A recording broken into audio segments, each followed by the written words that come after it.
Là, vous vous êtes dit, mais elle est hystérique celle-là. Mais non, c'est une notion bien plus complexe, vu que c'est une névrose. Je vous explique.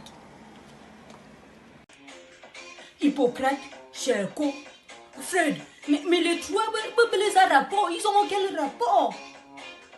Ce que je ne comprends pas, c'est qu'on met une hypnose avec exorcisme et puis on place utérus dedans.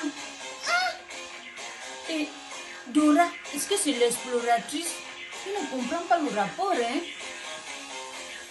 En fait, Hippocrate, c'était un célèbre médecin égyptien. C'est lui qui a donné le nom de hystérie. Hystérie, ça signifie la matrice, ou bien les entrailles, ou bien l'utérus. Je ne comprends pas. En fait, il paraît que quand une femme ne faisait pas vivre l'enfant après la puberté, l'utérus se baladait dans le corps comme une jeune femme qui cherche un copain. Et elle était un peu en mode, la femme était un peu en mode, qui va me, donc, même Platon aussi, c'était même penché sur la question en matière de. Donc, c'est ce que j'ai appris.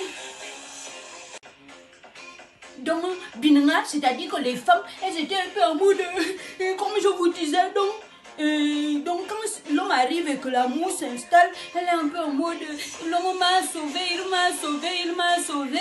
Et donc, au Moyen-Âge, même, on disait que la femme était possédée à un an, c'est le diable qui l'habitait, donc on l'exorcisait. C'est là où intervient l'exorcisme. Il faut délivrer.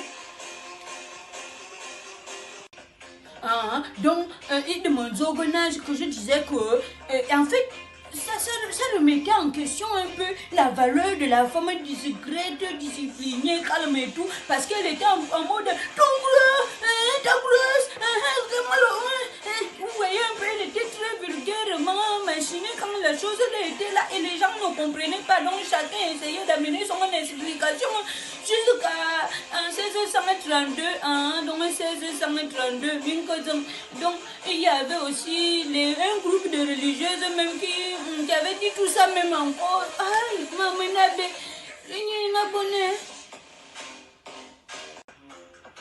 Maintenant, Charles Ocon, le bois, il a dit que c'est dans la tête l'hystérie. Et l'autre là, Briquet, lui il a dit qu'il y a plus d'hystérie chez les prostituées, raison de. Et qu'il y a moins les hystéries chez les sœurs, malgré cette hystérie collective entre griffes qui a existé chez les religieuses, il paraît. Au salle pétrière, mon frère il nous a amené des nouvelles que cette maladie n'est pas d'ordre neurologique, car une accumulation des signes. Il a même encore ajouté que c'est un ensemble de signes fonctionnels. Donc, ouais. Et qu'on a hystérie, et ce qui seulement à Calabina, ce n'est pas seulement pour les femmes. Enfin, wow. Voilà.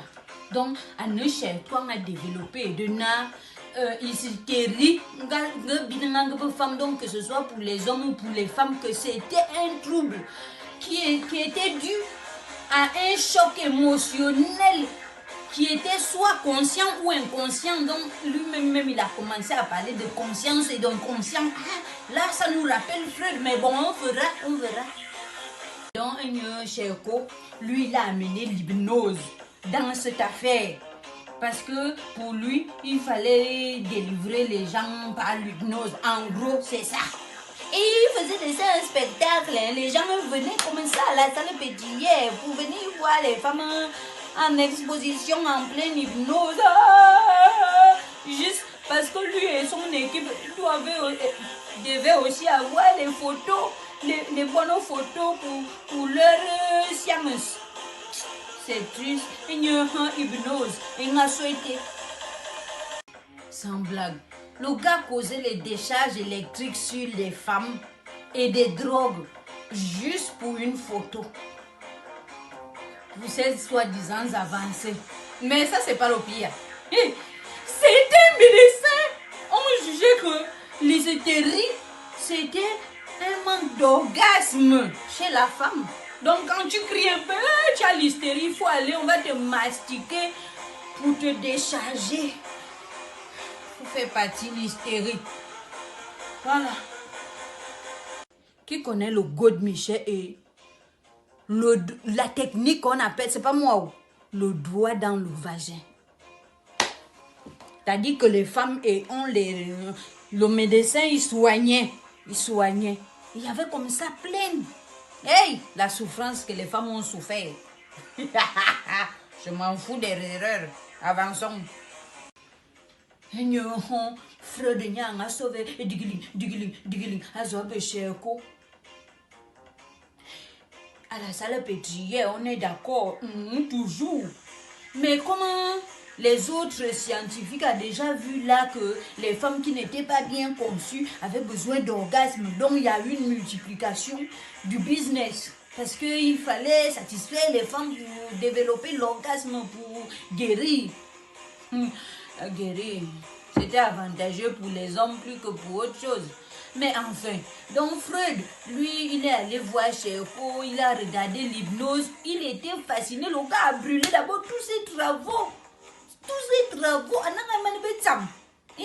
tout brûlé, donc après maintenant, il a maintenant commencé à analyser, il s'est dit que après l'hypnose, mais le mal va revenir parce qu'il faut aller à la racine du mal. Donc maintenant, lui, il a maintenant créé la méthode d'association libre des mots. Vous voyez, non? Donc, il prenait maintenant les patients, il causait avec eux jusqu'à ce que le patient tombe sur ce qui lui dérange, à force de se libérer en parole. Vous voyez, non? Donc, le patient, il dit tout. Au finish, il dit ce qu'il faut. Et une des patients, de Freud, qui fait aujourd'hui même, qui a fait même en sorte que les singles le son de Freud, donc le son de Freud, que ça sorte. Donc, elle s'appelle comment? Dora, une petite qui était traumatisée, que son père a amenée parce qu'elle était aussi dans l'hystérie. Et c'est là que beaucoup d'études sont sorties à partir de cette étude de cette fille-là, parce qu'il était question plus que d'autres choses, d'entendre ce que le malade souffrait vraiment pour guérir. Allez-y, je ne vais pas tout vous dire. Encore.